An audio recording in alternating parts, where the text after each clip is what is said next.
बिस्मिल्लाहिर्रहमानिर्रहीम, अस्सलाम वालेकुम। Welcome to the another episode, another lecture of accounting. बेटे कैसे हैं आप लोग? उम्मीद है आप सब ठीक होंगे। अकाउंटिंग के लेक्चर का आगाज़ करते हैं एक अच्छी सी बात के साथ। कहते हैं कि इखलाक एक दुकान है और ज़बान उसका ताला। जब ताला खुलता है तो ये बात समझ में आ जाती है कि दुकान कोयले की थी या सोने की। जब आप अपनी ज़बान का इस्तेमाल करते हैं तो बेटा बड़े ही एहतियात से किया करें, चाहे वो छोटों के साथ कर रहे हो चाहे वो बड़ों के साथ कर रहे हो, क्योंकि आपकी ज़बान आपके इखलाक के बारे में सब कुछ बता देती है। इसी के साथ अपने लेक्चर का आगाज़ करते हैं। बेटे हम टर्मिनोलॉजीज़ पढ़ रहे थे और हमने कुछ टर्मिनोलॉजीज़ पढ़ी। मैं आपको एक क्विक रिव्यू देता हूँ। एक हमने पढ़ी गुड्स क्या होती हैं, सेकेंड वन परचेजेस क्या होती हैं, and the third one is sales क्या है। बेटे हमने कहा कि गुड्स हम उन चीज़ों को कहते हैं जिन चीज़ों का हम कारोबार करते हैं। गुड्स हम उन चीज़ों को कहते हैं जिन चीज़ों का हम कारोबार कर रहे हैं। परचेजेस मीन्स गुड्स का खरीदना। गुड्स का खरीदना परचेजेस कहलाता है और गुड्स का बेचना सेल्स कहलाता है। इसकी एग्जांपल बेटा आप ऐसे लेंगे कि सपोज करें आपकी मोबाइल फ़ोन की शॉप है, तो बेटा आपके लिए गुड्स क्या है? आपके लिए गुड्स मोबाइल फ़ोन है। मोबाइल फ़ोन खरीदेंगे परचेजेस, मोबाइल फ़ोन बेचेंगे सेल्स। आपने अपनी शॉप के लिए एक अदद एयर कंडीशन खरीदा। अब बेटे एयर कंडीशन गुड्स नहीं है, इसलिए एयर कंडीशन का खरीदना परचेजेस नहीं है। और उसका अगर आप अपने एयर कंडीशन को बेच भी देते हैं, हालांकि आपका कारोबार नहीं है एयर कंडीशन बेचने का, लेकिन मे भी ख़राब हो रहा है, पुराना हो रहा है या किसी भी वजह से आप उसको बेचना चाह रहे हैं, तो आप अगर आप उसको सेल कर भी देते हैं तो वो सेल्स में नहीं है। बिकॉज याद रखें आपकी मोबाइल फ़ोन्स की दुकान है, आपके लिए गुड्स मोबाइल है, मोबाइल फ़ोन ख़रीदना परचेजेस, उसका बेचना सेल्स। गुड्स के अलावा कुछ भी खरीदेंगे या बेचेंगे तो वो परचेजेस में भी नहीं आएगा और सेल्स में भी नहीं आएगा। फिर हमने यहाँ से परचेजेस को हमने दो हिस्सों में डिवाइड किया। One is known as cash purchases and other is known as credit purchases. Cash purchases means मैंने चीज़ें खरीदी और फ़ौरन पेमेंट कर दी। क्रेडिट मीन्स उधार पर। क्रेडिट परचेजेस मीन्स मैंने चीज़ें खरीदी लेकिन पेमेंट बाद में दूंगा। तो अगर मैंने अभी तक अपने सप्लायर को या उस शख्स को जिसको मैंने अभी तक पेमेंट नहीं की, बेटा वो शख्स मेरे लिए कौन है? वो शख्स मेरे लिए क्रेडिटर है। हम इसको अकाउंट पेबल के नाम से भी जानते हैं। इसी तरीके से बेटा हमने सेल्स को भी दो हिस्सों में कैटेगराइज किया। One is known as cash sales, other one is known as credit sales. Cash sales same उसी तरीके से कि मैंने चीज़ें बेची और फ़ौरन पैसे ले लिए। लेकिन ऐसा भी तो हो सकता है कि मैंने अपने कस्टमर को चीज़ दी लेकिन फ़िलहाल मैंने उससे पैसे नहीं लिए, मैं उससे 10 दिनों बाद, महीने बाद पेमेंट रिसीव करूँगा। तो इस सिचुएशन को मैं कहता हूँ कि ये क्या है बेटे? क्रेडिट सेल्स है। वो कस्टमर जिसको आपने उधार पे सेल्स किए बेटा, याद रखिएगा हम उसको डेटर कहते हैं या अकाउंट्स रिसीवेबल। सो ये क्विक रिव्यू था, ये आपको याद होने चाहिए बेटा। हमेशा जब भी आप नेक्स्ट लेक्चर सुनते हैं तो पिछले लेक्चर्स का रिव्यू ज़रूर लिया करें। और जो भी आपको नोट्स दिए जा रहे हैं, अगर आपको लिंक सामने वीडियो पे नहीं नज़र आता तो डिस्क्रिप्शन से उसको डाउनलोड कर लिया करें, डिस्क्रिप्शन में लिंक मौजूद है। बेटे आगे बढ़ते हैं, हम मज़ीद टर्मिनोलॉजीज़ की तरफ जाते हैं। मज़ीद टर्मिनोलॉजीज़ में one is known as discount and other is known as allowance. Rather than कि मैं आपको ये दोनों अलग अलग पढ़ाऊँ बेटे, मैं इन दोनों का कंपैरिजन कराता हूँ, क्योंकि अपेरेंटली ये दोनों लफ्ज़ सेम है, यानी इन दोनों की मीनिंग अपेरेंटली सेम है, लेकिन there is a technical difference between discount and allowance. इससे पहले कि हम इन दोनों के दरमियान डिफ्रेंशिएट करें, मैं आपको एक एग्जांपल देता हूँ। सपोज करते हैं मैं ये मार्कर बाज़ार से ख़रीदने गया, मैं स्टेशनरी शॉप पे गया, ये मार्कर वैसे 70 रुपीज़ का मिल रहा है। वहाँ पर मेरा एक स्टूडेंट बैठा हुआ है, उसने मुझे कहा कि सर आप 60 रुपीज़ का ले लें, वैसे तो 70 का है। उसने मुझे 10 रुपये छोड़ दिए और इस मार्कर में किसी किस्म का फॉल्ट नहीं है, ये बिल्कुल ठीक है, एक्यूरेट है, 100% ठीक है। तो इस केस को, यानी जब आपके पैसे कम हो रहे हैं और चीज़ में फॉल्ट भी नहीं है, इस सिचुएशन को कहते हैं कि बेटा ये डिस्काउंट है। हमारे लिए ये क्या चीज़ है? डिस्काउंट। सपोज करते हैं बेटा, एक और एग्जांपल देता हूँ, अलाउंस की आपको एग्जांपल देना चाहूँगा। मैं एक शॉपकीपर के पास गया और मैंने उससे ये मार्कर ख़रीदना चाहा, तो उसने मुझे कहा कि सर ये मार्कर आपको 70 रुपीज़ का मिलेगा। मैंने कहा यार मुझे कोई डिस्काउंट दे दो, मेरे पास इतने ज़्यादा पैसे नहीं हैं, मैं तो गरीब सा बंदा हूँ। उसने क्या किया, उसने पैसे ऐसे नहीं कम किए, उसने एक और मार्कर उठाया और कहा कि ये वाला मार्कर आप ले लें, ये वाला मार्कर मैं आपको 50 रुपये का दे देता हूँ। क्यों 50 का दे देता हूँ? वो इसका ढकना थोड़ा सा क्रैक है, बाकी ये ठीक है। इसकी कैप जो है ये थोड़ी सी क्रैक है, लिखता ठीक है, लिखने में मसला नहीं करेगा, आपका काम बेहतरीन चलेगा। मैंने कहा चलो ठीक है यार, 20 रुपये एक चीज़ सस्ती मिल रही है तो ये ले लेता हूँ। अच्छा, अब अगर इसने मुझे, इस दुकानदार ने मुझे जो 20 रुपये छोड़े हैं, क्यों छोड़े हैं बेटा? Due to the fault in goods. शाबाश, चीज़ में फॉल्ट था तो चीज़ सस्ती दी है। आपको एक छोटी सी और एग्जांपल देना चाहूँगा, चूँकि आप बच्चे मोबाइल वगैरह से ज़्यादा हंस रहे हैं, मोबाइल फ़ोन से आपका दिली लगाव है, तो जब आप कभी मोबाइल फ़ोन ख़रीदने जाते हैं तो आपने ये बात ज़रूर नोट की होगी बेटा, दो सेम मोबाइल हैं आपके पास, लेकिन एक मोबाइल आपको कह रहा है कि सपोज़ करो कि ये 10,000 का है और दूसरा सिमिलर मोबाइल वो आपको ऑफ़र दे रहा है कि ये अब 7,000 का ले जाए। काम दोनों ठीक कर रहे हैं, क्यों ऐसा होगा? डेफिनेटली बेटा जो 7,000 का मिल रहा है उस पर ज़्यादा स्क्रैच लगे हुए होंगे, उसमें कुछ ना कुछ माइनर डिफेक्ट होगा, उसकी बैटरी में कोई फॉल्ट होगा।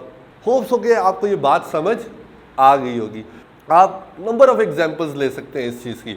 अगर आपने कभी स्पोर्ट्स शॉप पे गए हो, वहाँ से आपने बैट ख़रीदा हो, तो एक बिल्कुल ठीक बैट है, उसकी प्राइस कुछ और है, लेकिन इसके अलावा अगर वो बैट जिस पर कोई ना कोई निशान लगा हुआ है, कोई दाग लगा हुआ है या माइनर सा उसमें ब्रेकेज है, तो वो चीज़ आपको सस्ती मिल जाती है। ऐसा क्यों होता है बेटा? ऐसा इसलिए होता है क्योंकि चीज़ में फॉल्ट है, और इस सिचुएशन को हम नाम देते हैं अलाउंस का। मेरे ख्याल से बेटा ये एग्जांपल्स काफ़ी होंगी आपके लिए। यहाँ से हम इसको डिफाइन करते हैं, what is discount? Decrease in the price of goods. Decrease in the price of goods without any fault और डिफेक्ट। कि चीज़ में किसी किस्म का फॉल्ट नहीं है, डिफेक्ट नहीं है, आपकी प्राइस कम हो गई है, तो that is known as discount. What is allowance? समझ गए हैं बेटा आप अलाउंस को? Very good, excellent. जज्बाती नहीं हो बेटा, मुझे पता लग चुका है कि आपको डेफिनेशन आ चुकी है। Decrease in the price of goods. Very good. यहां पर मैंने क्या लिखा? विदाउट एनी फॉल्ट और डिफेक्ट। यहां पर क्या लिखूंगा? बोलो मेरे साथ, very good. Due to fault और डिफेक्ट, कि चीज में फॉल्ट है या डिफेक्ट है, उसकी वजह से जो प्राइस कम हुई है, हम उसको अलाउंस का नाम देते हैं। This is a technical difference between discount and allowance. बाकी जनरल मतलब सेम है कि दोनों का मतलब प्राइस में कमी है, लेकिन प्राइस में कमी without any fault is called discount, and price में कमी due to defect allowance. Got it? Next चलते हैं, इसको नोट कर लें बेटा, आगे बढ़ते हैं। नेक्स्ट जो बेटे हमारे पास है वो डिस्काउंट्स की आगे फर्दर टाइप्स हैं। अभी आपने डिस्काउंट के बारे में पढ़ा कि डिस्काउंट का मतलब ये होता है decrease in price of goods without any fault. Fault के बगैर जो चीज़ की प्राइस में कमी आ रही है, that is called discount. Discount को हम फर्दर दो हिस्सों में बेटा कैटेगराइज करते हैं। One is known as trade discount and second one is known as cash discount. आप बच्चों ने हमेशा ट्रेड डिस्काउंट को एक्सपीरियंस किया है, कैश डिस्काउंट को शायद ही किसी ने एक्सपीरियंस किया हो। What is trade discount? आप जब भी किसी दुकानदार के पास जाते हैं और उससे एक चीज़ लेते हैं, यानी सपोज करें आप उससे एक मार्कर परचेज कर रहे हैं और वो आपको कह रहे हैं ये 70 रुपीज़ का है, लेकिन अगर आप उसे एकदम बोलेंगे कि अगर मैं पूरा डब्बा ले लूँ, मैं 12 मार्कर ले लूँ, तो वो एकदम अपनी प्राइस को क्या कर देता है, थोड़ी सी कम कर देता है। वो आपको कह देगा मैं 65 रुपये का आपको एक मार्कर फिर पड़ जाएगा, या 60 रुपये का एक मार्कर आपको पड़ जाएगा। वो जो 5 या 10 रुपये की कमी आ रही है, वो क्यों आ रही है? बोलो बेटा, शाबाश। वो मैंने ज़्यादा तादाद में चीज़ें खरीदी हैं, इसलिए प्राइस में कमी आई है। आपके अब्बू जो हैं वो क्या कोशिश कर रहे होते हैं, वो चीज़ें ज़्यादा क्वांटिटी में ले आए। क्यों? क्योंकि ज़्यादा क्वांटिटी में चीज़ खरीदने से हमेशा क्या मिलता है? डिस्काउंट मिलता है। शाबाश। अक्सर आप जब बाज़ार जाते हैं तो आपने देखा होगा कि 1 किलो प्याज का रेट कुछ और होता है, लेकिन दड़ी मीन्स 5 किलो 5 kg का रेट आपको कुछ और मिल रहा होता है। ऐसा होता है? और कभी बाजार नहीं गए हो? अच्छा गए हो, शाबाश, फिर आपको ये बात पता होगी। सो ट्रेड डिस्काउंट आपको समझ आ गया होगा कि discount due to bulk purchases. बेटे bulk means large quantity, bulk means large quantity, ज्यादा तादाद में, लार्ज क्वांटिटी में चीज खरीदने से जो आपको डिस्काउंट मिलता है that is known as trade discount. अच्छा इसको यूं भी डिफाइन कर ले, discount due to purchase in large quantity, discount due to purchase in large quantity, यानी ड्यू टू बल्क परचेजेस का लफ्ज अगर आपको डिफिकल्ट लग रहा है, वैसे तो आसान सा लफ्ज है, लेकिन अगर मुश्किल लग रहा है तो discount due to purchase in large quantity.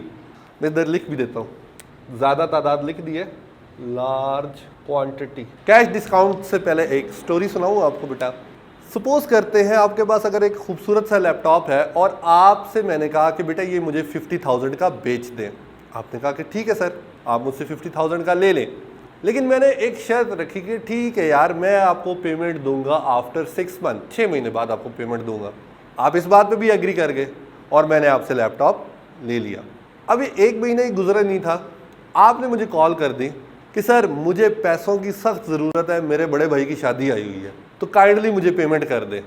तो बेटा मैं आपको पेमेंट क्यों करूँगा, क्योंकि मेरा और आपका तो वैसे ही एग्रीमेंट हुआ है कि 6 महीने बाद पेमेंट होगी, तो मैं तो आपको जल्दी पेमेंट नहीं करने वाला।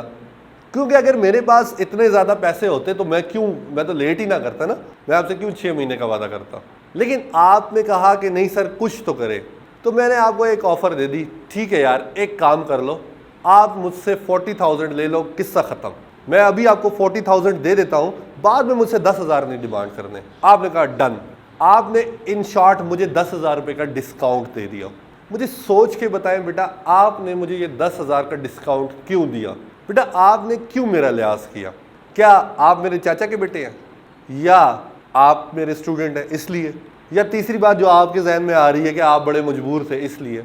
इन तीनों में से कोई बात नहीं है बेटा, एक बात भी अप्लाई नहीं हो रही। आपने मुझे 10,000 इसलिए छोड़े हैं बिकॉज मैं अर्ली पेमेंट कर रहा हूं। मैंने वादा किया था कि 6 महीने बाद पेमेंट करूंगा, लेकिन अभी तो 1 ही महीना गुजरा था और आपने पेमेंट डिमांड कर ली और मैं आपको पेमेंट देने को तैयार हूं, लेकिन कम। अगर 6 महीने पूरे हो जाते तो क्या आप मुझे 10,000 छोड़ते? तो आंसर है नहीं, कभी भी आप मुझे ना छोड़ते। तो इस चीज़ का, ये जो आप मुझे डिस्काउंट दे रहे हैं, किस वजह से दे रहे हैं? जल्दी पेमेंट की वजह से। इस डिस्काउंट को हम कहते हैं दैट इज नोन एज बेटा कैश डिस्काउंट, यानी discount due too early payment of cash. Discount due too early payment of cash, कि मैंने चूंकि अर्ली पेमेंट की है और आपने अर्ली पेमेंट रिसीव की है, इसलिए आप जो मुझे डिस्काउंट दे रहे हैं या मैं जो डिस्काउंट ले रहा हूं that is known as cash discount. अच्छा इस बात को ना शॉप पर अप्लाई करके दिखाते हैं। शॉप पे कैसे अप्लाई करेंगे बेटा? देखिए जो बड़ी शॉप्स वाले होते हैं उन्होंने अपना क्रेडिट पीरियड डिफाइन किया होता है। क्रेडिट पीरियड का मतलब क्या होता है, मैं आपको एक एग्जांपल देता हूँ। उन्होंने ये बात लिखी होती है, यूँ लिखा होता है कि अगर आप विद इन 10 डेज पेमेंट करेंगे तो आपको 10% का डिस्काउंट मिलेगा। अगर आप 10 to 20 डेज में पेमेंट करते हैं तो आपको 5% का डिस्काउंट मिलेगा। अगर आप 20 to 30 डेज, 21 कह लें, तो आपको से 2% का डिस्काउंट मिलेगा। और अगर आप आफ्टर 30 डेज करेंगे तो नो डिस्काउंट। अब ये कैश डिस्काउंट को बेटा एक शॉप पर अप्लाई करते हैं।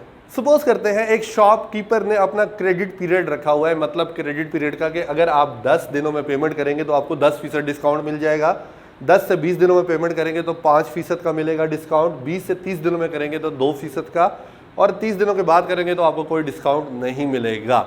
ये क्या चीज़ है? ये हम अपने कस्टमर को लालच दे रहे हैं कि वो जल्दी से जल्दी मुझे पेमेंट कर दे। अब आप ये सोच रहे होंगे सर जितना जल्दी पेमेंट करेगा उतना शॉपकीपर को नुकसान होगा। बेटा शॉपकीपर के लिए ये 10%, 5% या 2% का डिस्काउंट मायने नहीं रखता, ये नुकसान उसके लिए मायने नहीं रखता। जितनी जल्दी कैश आएगा उतना ज़्यादा उसको फ़ायदा होगा। अब इसको आप यूँ समझिए कि अगर आपने एक शॉपकीपर से सपोज करते हैं 50,000 रुपीज़ का मोबाइल ख़रीदा, तो उसने आपको एक ऑफ़र दे दी कि आप बेशक 3 महीने में पेमेंट कर दें, 3 महीने के बाद पेमेंट कर दें, कोई मसले वाली बात नहीं है। लेकिन फिर भी अगर आप मुझे 10 दिनों के अंदर पेमेंट कर दोगे तो आपको 10% छूट जाएंगे। 50,000 का 10% लेंगे तो 5,000 रुपये बनते हैं बेटा। अगर विद इन 20 डेज करोगे तो आपको 5% का मिल जाएगा, विद इन 30 डेज करेंगे तो 2% का मिलेगा, और अगर 30 दिनों बाद करोगे तो बेटा आपको कोई डिस्काउंट नहीं मिलेगा। तो बेटे डेफिनेटली बीइंग कस्टमर आपके दिल में ये लालच ज़रूर आएगी कि आप इन डिस्काउंट में से कोई ना कोई डिस्काउंट ज़रूर अवेल करें, जल्द अज जल्द पेमेंट करके। बेटा इसमें एक और बहुत ज़्यादा ज़रूरी बात है, दैट इज़ कि अकाउंटिंग ट्रेड डिस्काउंट को डिस्काउंट मानती ही नहीं है। अकाउंटिंग ट्रेड डिस्काउंट को रिकॉर्ड करती ही नहीं है। मेरे अल्फाज पे गौर कीजिएगा, बच्चे बाज़ औक़ात इस बात को गलत समझ लेते हैं। बच्चे ये समझ लेते हैं कि अकाउंटिंग ट्रेड डिस्काउंट को माइनस नहीं करती। माइनस करना एक अलग बात है, रिकॉर्ड करना एक अलग बात है। यानी आप वो मार्कर की एग्जांपल याद, अगर ये मार्कर 70 रुपये का था और मुझे 60 रुपये का मिला है तो 10 रुपये का तो डिस्काउंट हो गया ना। लेकिन ये कौन सा डिस्काउंट था? Trade discount. क्यों? क्योंकि मैंने ज़्यादा मार्कर ख़रीदे थे, मैंने ज़्यादा मार्कर ख़रीदे थे। जब ये जो 10 रुपये का डिस्काउंट है, अकाउंटिंग कहती है कि मार्कर ही 60 रुपये का है। अकाउंटिंग मानती ही नहीं है कि मार्कर 70 का था। अकाउंटिंग इस 10 रुपये को लिखेगी ही नहीं, रिकॉर्ड ही नहीं करेगी। सो बेटा ये एक बात अपने पल्ले बांध लें कि there is no treatment, very important thing बेटा, there is no treatment of trade discount. Maybe अभी आपको ये बात इतनी ज़्यादा क्लियर ना हो रही हो, लेकिन जब हम आगे चलेंगे, आगे बढ़ेंगे तो ये बात बड़ी आसानी से आपको क्लियर हो जाएगी बेटा। इसको नोट कर लें। दो मज़ीद टर्मिनोलॉजीज़ हैं जिसको अभी हम डिस्कस करते हैं। One is bad debts and second one is depreciation. बेटा बैड डेट्स क्या होते हैं? बैड डेट्स को समझने से पहले दोबारा रिकॉल करें कि डेटर कौन होते हैं या अकाउंट रिसीवेबल कौन होते हैं। वेरी गुड, वो शख्स जिससे मैंने पैसे लेने हैं, जिसको मैंने उधार पर चीज़ें बेची हैं, उससे मैंने पैसे लेने हैं। समटाइम्स क्या होता है कि हमारा कस्टमर भाग जाता है, हमारा कस्टमर हमें पैसे ही नहीं दे रहा होता, वो कहता है नहीं देने पैसे। हम तो मासूम लोग हैं, हम कहते हैं भैया ना दें कोई बात नहीं। तो बहरहाल हमारा कस्टमर समटाइम्स पैसे देने से इनकार कर देता है। डेफिनेटली उसकी भी कोई ना कोई फाइनेंशियल डिफ़िकल्टी होगी, माली हालत उसकी भी ठीक नहीं होगी जिसकी वजह से वो पेमेंट नहीं कर रहा। बहरहाल इस सिचुएशन को हम बैड डेट्स का नाम देते हैं। क्या? जब मेरा कस्टमर जिसने मेरे पैसे देने हैं वो मुझे पैसे देने से इनकार कर दे। वेरी गुड, इसको दिमाग में बिठा लें बात बेटा कि when debtor refuses to pay amount payable by him, to amount payable by him. जब डेटर रिफ्यूज कर दे, इनकार कर दे, किस चीज़ से? To pay the amount payable by him, जो अमाउंट उसने हमें पे करनी है। या यूँ भी कह सकते हैं when debtor refuse to pay the amount owed by him. Owed means payable by him. Clear होगी बात बेटा? अच्छा बेटा नेक्स्ट है हमारे पास डेप्रिसिएशन। इसको एक दो एग्जांपल्स के साथ समझाऊंगा। इनिशियली डेप्रिसिएशन को जिस तरह समझाया जाता है, असल में डेप्रिसिएशन ऐसी है नहीं, लेकिन चूंकि आप इस वक्त एंट्री लेवल के स्टूडेंट होते हैं, इनिशियल लेवल के स्टूडेंट होते हैं, तो मजबूरन कह लें कि हमें यानी टीचर्स को आपको ऐसे ही एग्जाम्पल से समझाना पड़ता है। उसके बाद जैसे ही आप अकाउंटिंग से आशना होते रहते हैं, अकाउंटिंग को समझते रहते हैं, आपको डेप्रिसिएशन का लफ्ज़ मज़ीद क्लियर हो जाता है कि इसके एक्चुअल मीनिंग्स क्या हैं। लेकिन फ़िलहाल चूँकि हमने बात समझनी है तो इस एग्जाम्पल पर गौर कीजिएगा।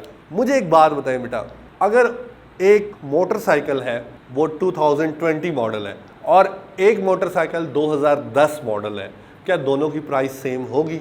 मॉडल सेम है, यानी दोनों ही होंडा 125 है, 125 सीसी है। The answer is no. क्यों? शाबाश, क्योंकि जो 2010 वाला मोटरसाइकिल है वो पुराना है, वो यूज़ हो चुका है। Very good. अच्छा सपोज करें बेटा ये सेल फ़ोन 15,000 का है और मैंने इसको महीना यूज़ कर लिया है, बिल्कुल ठीक काम कर रहा है, बैटरी भी तकरीबन उतनी ही लाइफ दे रही है, सब कुछ ठीक है। थोड़ा सा डेफिनेटली एक महीना यूज़ होने के बाद इसकी वो बिल्कुल ब्रांड न्यू वाली शाइन तो नहीं रही। तो क्या आप मुझसे 15,000 का लेना पसंद करेंगे? आपका आंसर होगा नहीं। क्यों? रीज़न ये है कि ये फ़ोन क्या हो चुका है, यूज़ हो चुका है, इस्तेमाल हो चुका है।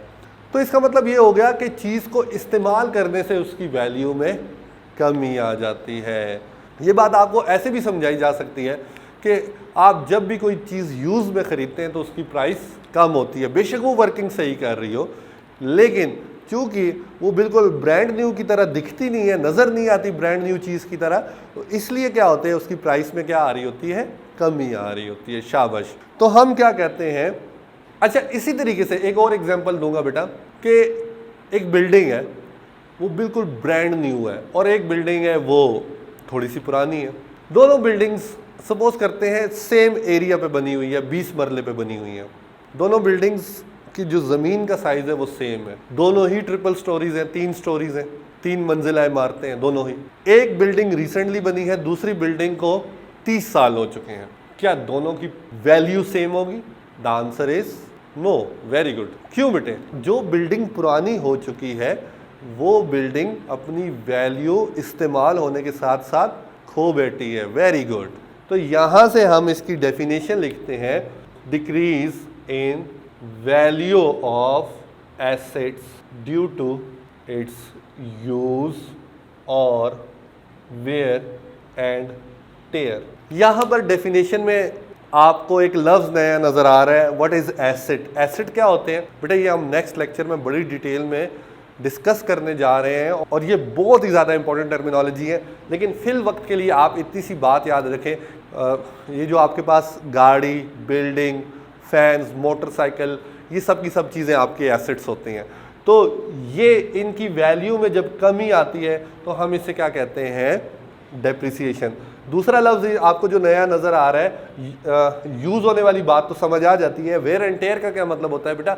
वेयर एंड टेयर का मतलब होता है शिकस्त व रेख्त। ये उर्दू में लफ्ज़ है, मुश्किल लफ्ज़ है शिकस्त व रेख्त। मीन्स क्या होता है शिकस्त व रेख्त या वेयर एंड टेयर का मतलब? बेटा वेयर एंड टेयर, आपने अक्सर ये बात नोट की होगी कि जो पुरानी बिल्डिंग होती है उसकी शक्ल भद्दी हो जाती है, उसका प्लस्तर टूट जाता है। या अगर आप गाड़ी की एग्जांपल ले तो एक पुरानी गाड़ी और एक नई गाड़ी में क्या फ़र्क होता है? नई गाड़ी हमेशा चमचमा रही होती है, लेकिन पुरानी गाड़ी वो लश्कारें नहीं मार रही होती। हाँ, तो वो जो डिफरेंस होता है हम कहते हैं कि ये वेयर एंड टेयर हो गया, शक्ल में बिगड़ाव आ गया, शिकस्त व रेख्त हो गई है। शाबाश, आपको ये बात समझ आ गई होगी।